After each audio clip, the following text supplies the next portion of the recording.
नवरगावात क्रांतिज्योती सावित्रीबाईंचा संघर्षमय प्रवास झाला जिवंत। पूजा पिंपळकर यांच्या होय मी सावित्री फुले बोलते या प्रयोगाने रसिक मंत्रमुग्ध। स्त्री शिक्षणाची मुहूर्तमेढ रोवणाऱ्या क्रांतिज्योती सावित्रीबाई फुले यांचा जीवन प्रवास आज नवरगावच्या भूमीत जिवंत झाला।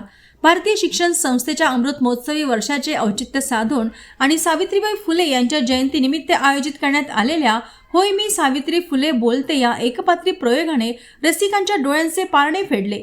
प्रसिद्ध मराठी चित्रपट अभिनेत्री पूजा पिंपळकर यांनी आपल्या कसदार अभिनयाने सावित्रीबाईंच्या संघर्षाचा पट रंगमंचावर हुबेहूब साकारला।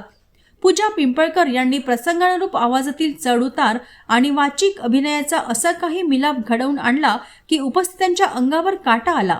सावित्रीबाईंचा जन्म, प्रतिकूल परिस्थितीत सुरू केलेली पहिली मुलींची शाळा आणि त्या काळी समाजाकडून झालेला टोकाचा विरोध हे सर्व प्रसंग पाहताना प्रेक्षकांच्या डोळ्यांच्या कडा ओलावल्या।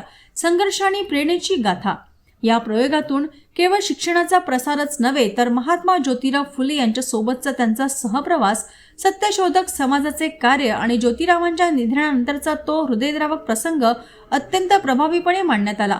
समर्पक वेशभूषा आणि काळजाला भिडणाऱ्या पार्श्वसंगीतामुळे संपूर्ण वातावरण फुलेमय झाले होते।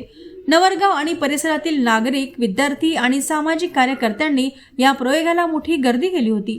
हा केवळ एक अभिनय नसून स्त्री शक्तीचा आणि संघर्षाचा महासोहळा होता, अशी भावना अनेक प्रेक्षकांनी व्यक्त केली। भारतीय शिक्षण संस्थेच्या अमृत महोत्सवातील हा कार्यक्रम एका नव्या ऊर्जेचा स्रोत ठरला असून सावित्रीबाईंचे विचार घराघरात पोहोचवण्याचे काम या प्रयोगाने केले आहे।